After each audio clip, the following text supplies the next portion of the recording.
Então, na última aula nós tínhamos feito algumas reduções para gerar uma expressão para tensão normal máxima na seção, levando em conta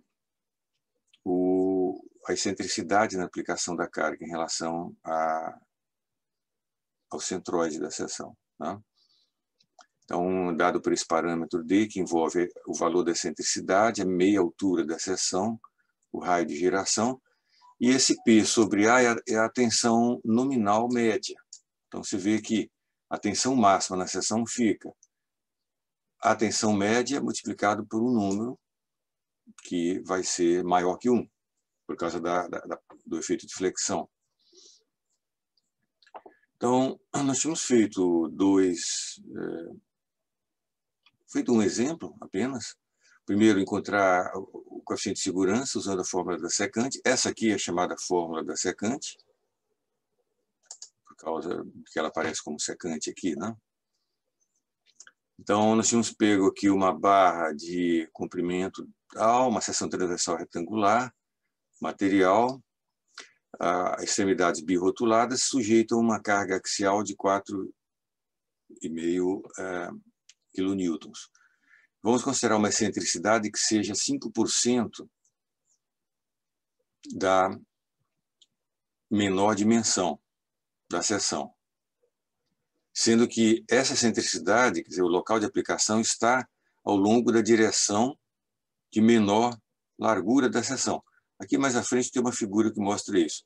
A menor direção está aqui, a excentricidade está nessa direção aqui. Então, esse aqui é o valor E, que é colocado aqui no problema como um fator, um percentual da dimensão da base. Então, nós vamos definir o raio de giração, o índice de esbeltez associado a essa geometria, a tensão máxima e o coeficiente de segurança, que leva em conta o início do escoamento e a instabilidade. Tá? Então, os valores aqui a ser calculados são bastante simples. Claro, nós vamos buscar o menor momento de inércia da seção. Lembra, quando você faz análise de flambagem, se você usar o momento de inércia em relação ao eixo Z, isso vai lhe dar uma carga de flambagem para a deflexão na direção Y, que é a direção de flexão em relação a esse eixo aqui. Se você fizer os cálculos usando esse momento de inércia em relação ao eixo Y, então é claro que as cargas de flambagem que você vai obter vão estar relacionadas a deflexões na direção Z. Como isso aqui é menor, né? Então essa aqui, na verdade, esse momento de inércia Y é menor do que o IZ. Então isso vai fazer com que a carga de flambagem prevista nessa direção seja menor que a carga de flambagem prevista naquela direção. Então, o que vai nos interessar, o que vai acontecer primeiro? Você vai crescendo a carga. Antes de chegar na carga de flambagem dessa direção, terá passado por esse valor aqui. Então, essa carga de flambagem nessa direção é o que vai ser, de fato, o que vai ocorrer, que vai nos interessar também. Então, a gente vai calcular o H, B3 sobre 12, a área, o raio de giração I sobre A, um certo valor, o índice de esbeltez é o comprimento sobre o raio de giração, um valor, e a meia altura da seção, C, que é B sobre 2, que é essa distância, que vai definir o ponto mais distante da linha neutra. Quer dizer, C é essa distância daqui até aqui. Lembrando que, em flexão, os pontos aqui são os pontos mais distantes da linha neutra, aqui e aqui, em módulo. Então, ao longo dessas duas linhas é que vão se desenvolver as máximas tensões normais na flexão. Então, com isso, bom, tendo esse C, nós vamos calcular o parâmetro de excentricidade, esse sobre R ao quadrado, que vai dar um certo valor. Com isso, a gente traz aqui para a equação da secante, que vai nos dar a tensão normal máxima da seção. Substituindo os valores todos aqui, encontramos, então, 357. E você já observa uma coisa, né? qual a tensão de início de escoamento do material, foi definido aqui como 500. Inclusive, tá? Então, isso aqui define um coeficiente de segurança quanto a início de escoamento na seção. Tá certo? Quer dizer, com a aplicação dessa carga P aqui, a tensão máxima é essa, nas duas bordas da seção, e a segurança contra o início de escoamento é isso aqui. Veja que a tensão média nominal é apenas 90. Veja a distinção, a distância que tem entre a tensão média e a tensão máxima que leva em conta a flexão. Certo? Então, é quase 4 vezes maior a tensão máxima em relação à tensão nominal. Isso por causa da excentricidade aplicada. Agora, vamos ver qual seria a carga crítica de instabilidade de Euler para essa situação. Você vai pegar uma daquelas expressões que a gente deduziu antes e vai encontrar 102 megapascal de tensão crítica de flambagem de Euler. Essa tensão aqui, no modelo de Euler, não leva em conta excentricidade. Então, ela tem o significado de tensão média, força sobre a área da seção. Então, nós comparamos com o que realmente foi aplicado de tensão média na seção, 90. Então, 102 significa a carga aplicada ela é inferior à carga crítica de flambagem de Euler. Então, não é esperado subir esse nível de carga aqui, 4.500, não é esperado falha por instabilidade e nem por escoamento. Então, existe uma segurança envolvida aí. 40% contra o escoamento e uns 10% em relação à carga, em relação à flambagem elástica de Euler, né? Bom, então isso aqui, esse exemplo é um caso de análise de segurança. Vamos ver uma situação que fica um tanto mais complicada, que é fazer dimensionamento, levando em conta excentricidade. Então, vamos pegar a barra com o mesmo comprimento, vamos dizer que ela seja retangular, o mesmo material, birrotulada e uma certa carga aplicada. Vamos estabelecer que a excentricidade seja um percentual fixo dessa largura aqui, de tal maneira que a gente arbitre que a excentricidade vai ocorrer ao longo desse eixo aqui.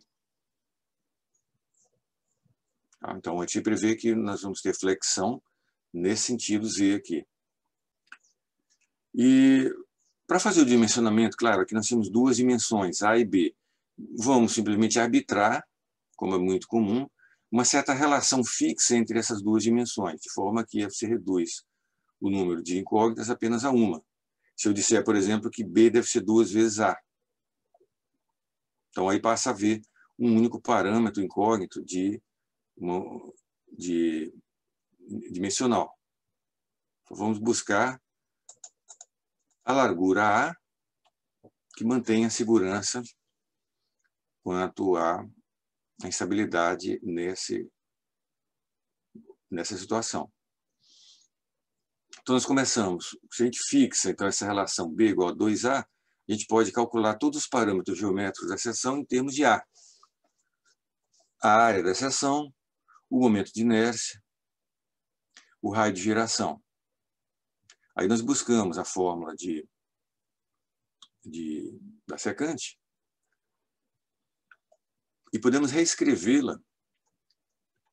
Digamos, nós vamos procurar o valor de A que o mínimo possível que garante que essa tensão máxima na seção atinja um certo nível de algum critério de falha. Poderia ser fadiga, mas aqui vamos considerar alguma coisa simples, tensão de início de escoamento. Então, qual é o valor de A que faz com que isso aqui atinja o nível da tensão de escoamento? tá certo? Bom, essa expressão aqui ela ela é impossível de ser invertida em termos de A. Não consigo escrever uma equação de A igual a alguma coisa, né? Em termos dos outros parâmetros. Então, a única maneira disso aqui ser resolvido, nós temos que encontrar essa raiz, iterativamente. A primeira coisa que se pode fazer é gerar uma função erro, que vai ser em termos de A, vai ser definida como isso aqui menos sigma-e. Então, fica dessa forma. Isso aqui é a tensão máxima menos sigma-e. Essa diferença é um erro. O que nós buscamos? O valor de A que torna esse erro nulo. Quando o erro for nulo, significa que esse termo aqui da tensão máxima vai ser igual à tensão de início de escoamento. Certo? Daqui para cá eu já fiz a conversão, já trouxe as expressões de A, quer dizer, da área em termos de A, do raio de giração em termos de A também, de D em termos de A e de Q, e aqui também. Então, aqui nós já temos a expressão que nós vamos usar para encontrar a raiz. Bom, quando você analisa essa equação, por exemplo, graficamente, você vai ver que ela tem, na realidade, um bocado de raízes. Por exemplo, se você olhar aqui esse gráfico, a partir de 2 a 10, tem essas 1, 2, 3, 4 raízes. Se você olhar o gráfico entre 0 e 1 e 2, você vai encontrar uma dezena de raízes. Então, fica a questão de saber qual é a região admissível de raízes úteis, sendo que outras raízes serão puramente valores matemáticos, mas sem significação física aqui. Então, numa situação dessa, é sempre bom você fazer uma investigação para alguns valores característicos de A. Então, por exemplo, se você tem uma carga que é concêntrica, a falha por plastificação seria dado por uma seção transversal que seja igual à tensão de escoamento da seção. Trazendo ali a expressão da área e explicitando o A, você encontra uma primeira estimativa do tamanho do A, que leva, quer dizer, para esse valor de A aqui, você tem, e para aquela carga aplicada, a tensão atinge o escoamento. Outro valor característico. Qual seria o A que levaria a carga de flambagem de Euler para a carga concêntrica também? É só você pegar a expressão de Euler aqui, que dá a carga crítica, e igualar a tensão de início de escoamento. Então, você vai buscar qual é... Claro, aqui eu substituí já o raio de giração em termos do A. Então, está a expressão aqui. Então, a gente vai buscar qual é o A que faz com que a carga crítica de Euler seja igual à tensão de escoamento. Explicitando aqui, se encontra esse valor. 11. Tudo isso aqui ainda considerando carga concêntrica. Então, na verdade, esse valor de A aqui, ele gera o ponto de transição da curva de Euler, que é aquela hipérbole, com o patamar de escoamento de tensão crítica igual à tensão de escoamento, que é a falha por simples escoamento. O que mais? Outro tipo de valor característico. Vamos dizer, qual seria o valor de A tal que a carga de Euler fosse exatamente essa carga aplicada. Esse valor aqui é mais importante. Então, a carga de Euler, tensão crítica, se eu for acertar que isso aqui seja igual à própria tensão aplicada, eu vou buscar qual é o A que faz com que essa tensão crítica seja igual à tensão aplicada. E, explicitando aqui, eu tenho esse valor, 4,889. Então, o que acontece? Esse valor aqui é o menor valor de de A possível que eu possa aplicar. Menor valor teórico. Por quê? Porque essas fórmulas de Euler, ela prevê carga concêntrica. Então, se a carga for concêntrica, a seção tem que ser ou isso aqui ou mais robusta. Não é isso? Agora, se além disso eu aplicar essa carga aqui, excentricamente, o que vai acontecer? Eu terei ainda uma flexão inicial. Significa que a seção transversal precisa ser ainda mais robusta que isso. Então, nesse problema que nós estamos resolvendo, vai nos interessar um A que seja superior a esse. Porque aqui existe excentricidade, e aqui não. Então, de todas as quantidades, dezenas de raízes que tem aqui, eu vou me concentrar apenas nas raízes que sejam superiores a essa. Então, quando a gente... Agora vamos escolher um método de solução para isso, um método iterativo. A princípio, quando você tem uma situação dessa, o que vem à mente mais rápido é o método de Newton-Raphson. Ele tem uma boa taxa de convergência quadrática e tudo. Só que quando você tem funções que têm pontos singulares e múltiplas raízes muito próximas, ele termina sendo difícil de ser aplicado. Então, aí algum método mais simples pode ser mais interessante. Existe sempre um método gráfico. O que significa?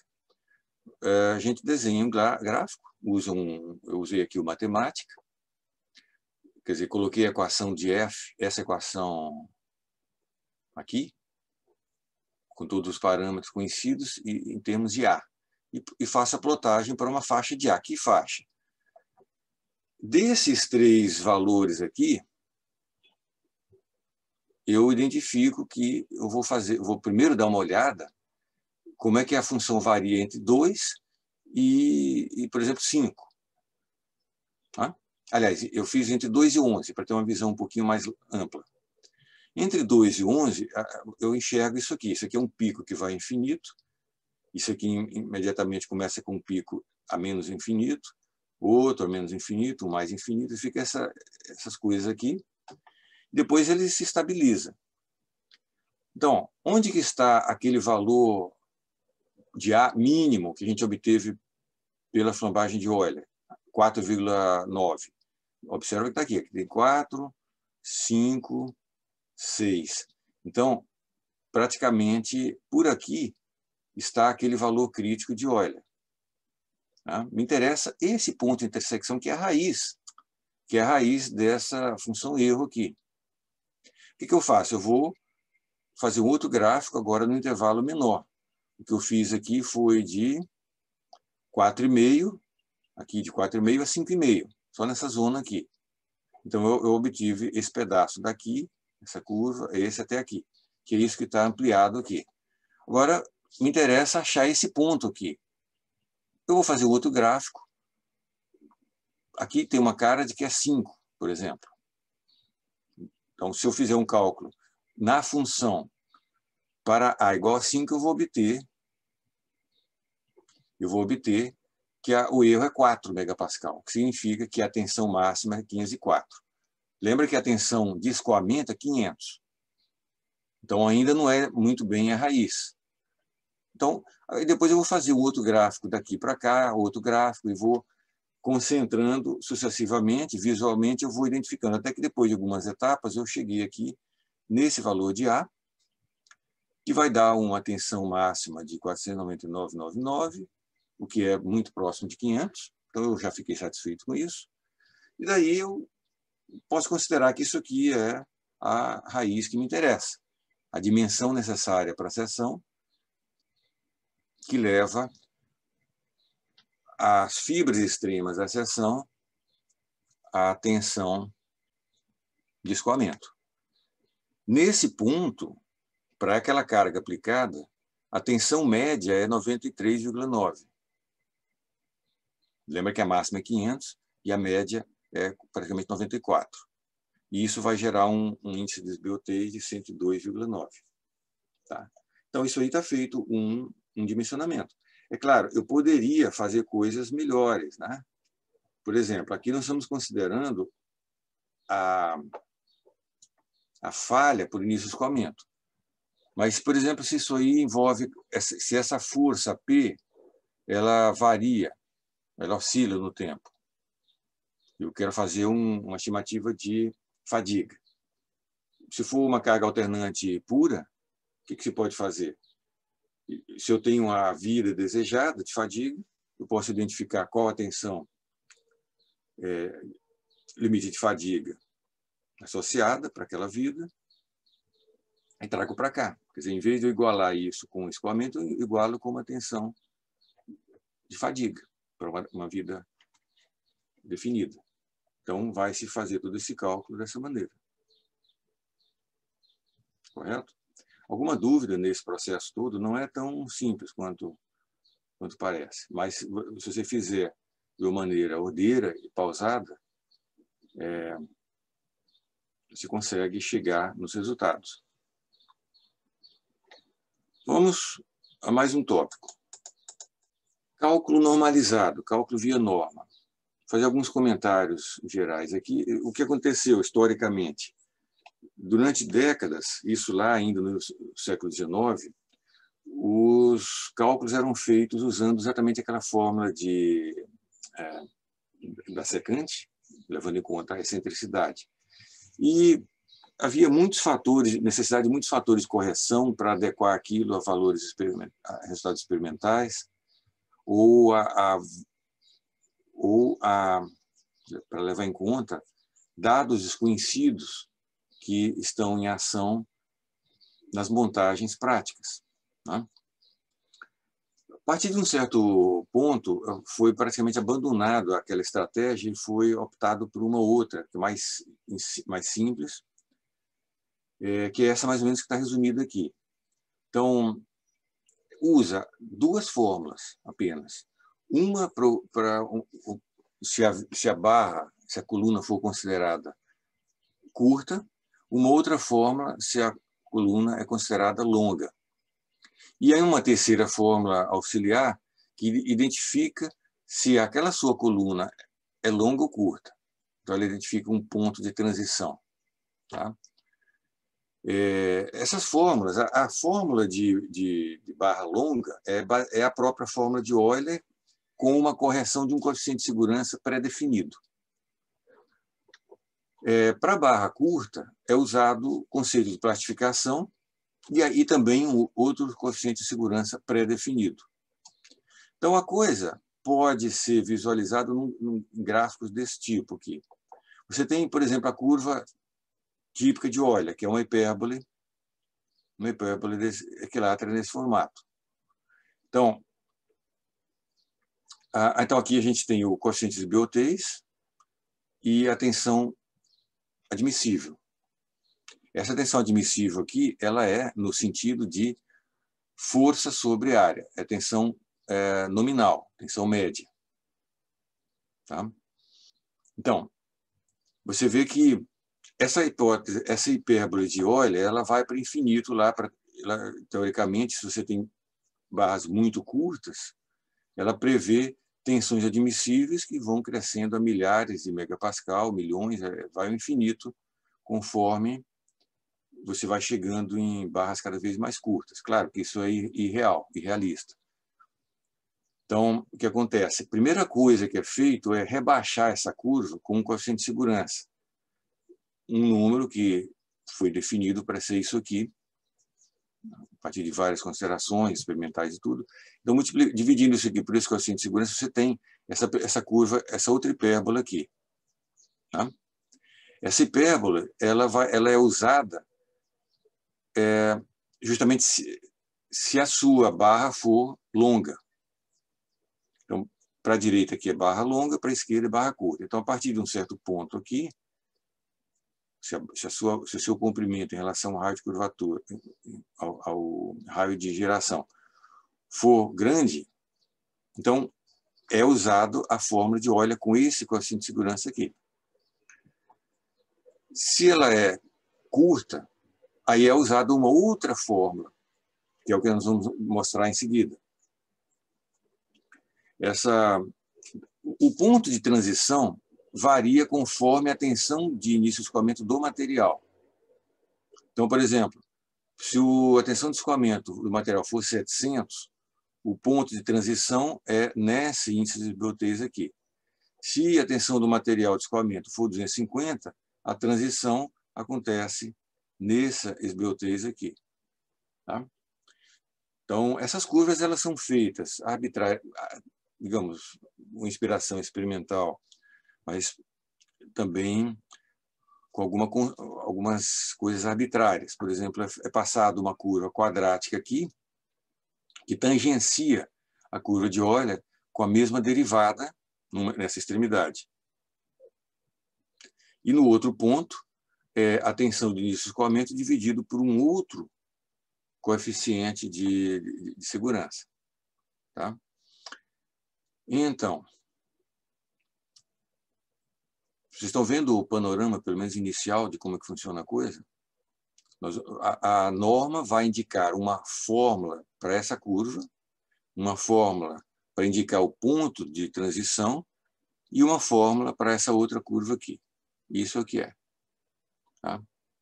Vamos dar só uma olhada nos detalhes. Essa norma que eu estou trazendo aqui é uma, como tem mais de uma no mundo, né? Mas essa aqui é a norma desse Instituto de Construção de Aço dos Estados Unidos, estruturas de aço. Tá? Então, é alguma coisa mais dirigida à construção civil. Isso aí é do tempo, lembra? Isso já desde o século XIX você tem pontes, viadutos de aço. Depois, no século XX, passou a ver os arranha-céus, também só com estruturas de viga. Né? Então, isso aqui era uma preocupação constante. Tá? Então, como eu tinha comentado, se a barra for longa, se usa a fórmula de Euler com um fator de segurança M, onde M é esse número aqui. Isso aí tem uma origem através de outros estudos. Tá? Então, você tem aquela fórmula de Euler, que é isso aqui, dividido por esse M. E se a viga for curta, a origem da dedução da coisa é aquele gráfico que a gente tinha mostrado antes, em que você tem a variação da tensão máxima admissível com a esbeltez, tem a curva de Euler que vai infinito, e você faz um truncamento dela com esse patamar aqui, que é a tensão de início de escoamento. Então, a princípio, você poderia usar como critério essa curva quebrada aqui, que é uma reta e a hipérbole.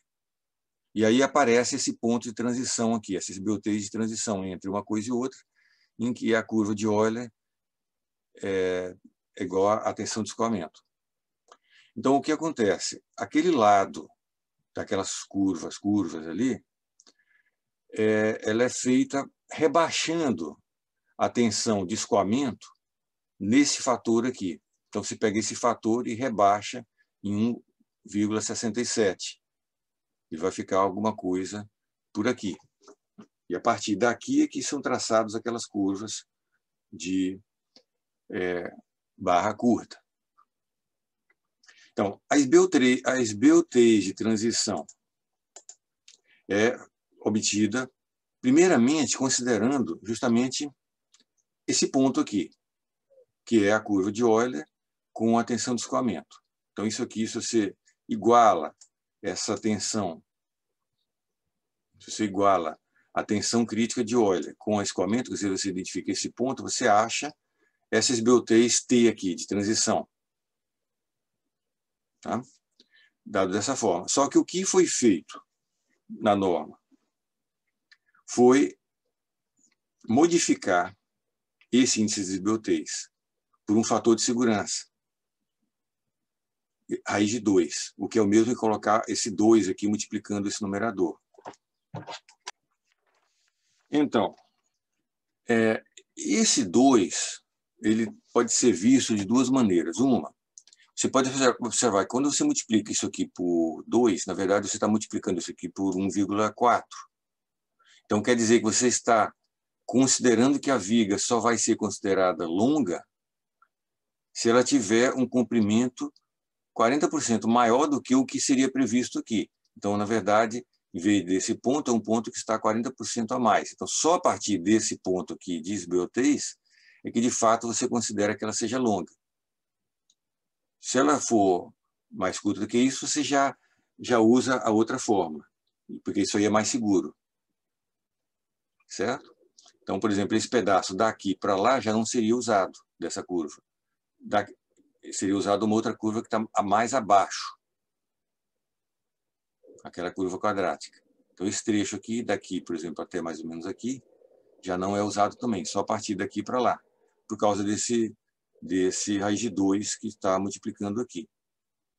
Tá? Agora, o que fazer para barra curta?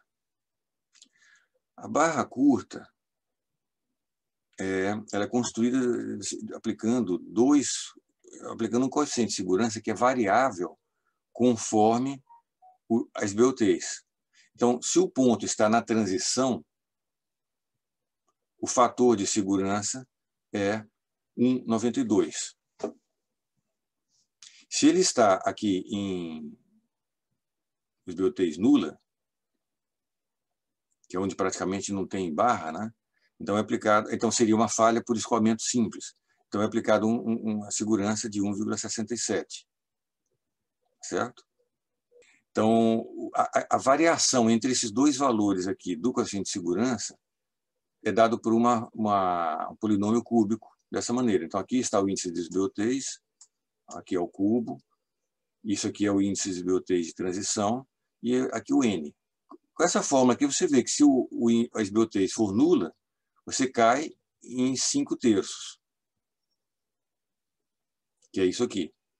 E se essa esbeltez for a esbeltez de transição, fazendo as contas aqui, você chega nisso aqui, 23/12. Tá? Então, existe um pequeno acréscimo da segurança conforme cresce a esbeltez. Tá? Esse gráfico aqui mostra a evolução desse coeficiente de segurança conforme a esbeltez. Isso para diversas esbeltez de transição. Lembra que a esbeltez de transição ela depende do material. Aqui.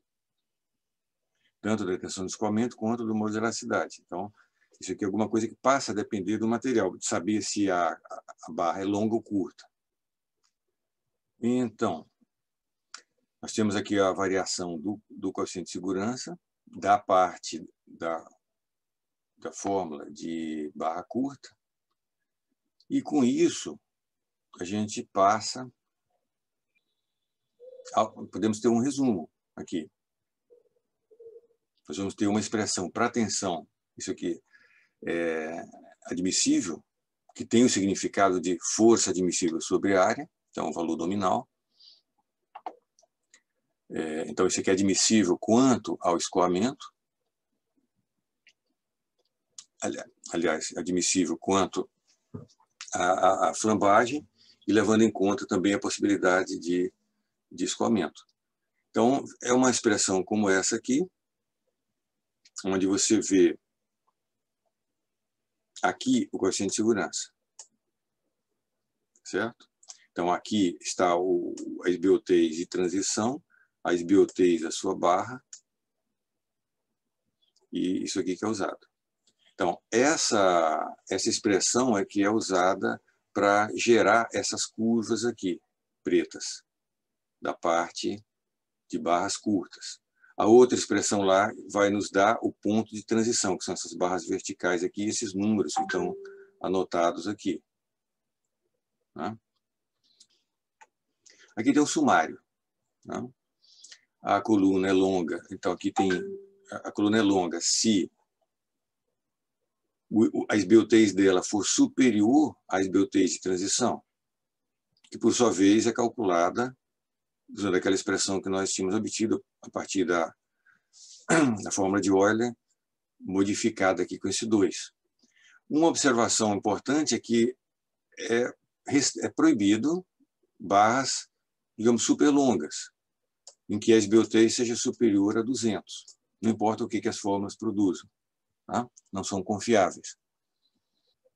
Então, se ela é longa dessa forma, aí é usado a expressão da tensão crítica de Euler, porém, com aquele coeficiente de segurança 23/12. Tá?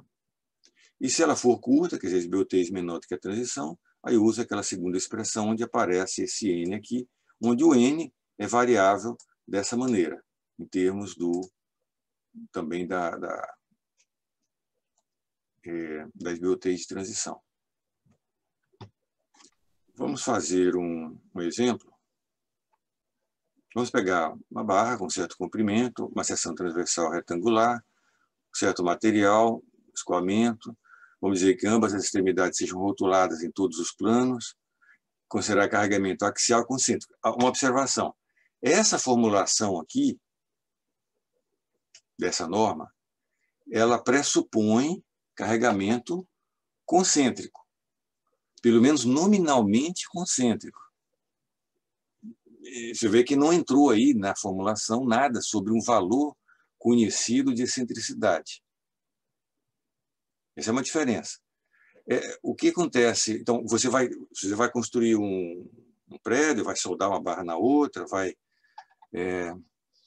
fazer o que for, ou vai apoiar, você vai fazer da maneira que você considere o mais concêntrico possível.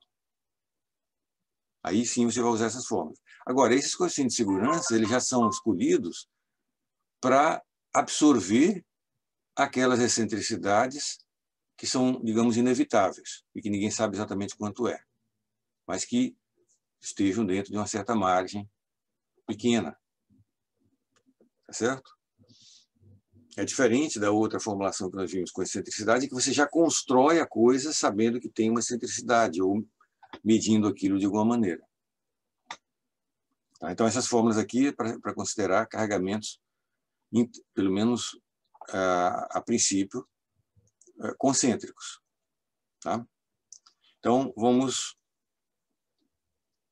obter a força admissível usando essa norma acima. Tá? Então, determinar o raio de giração, índices de BOTs, a tensão axial média admissível e o coeficiente de segurança adicional.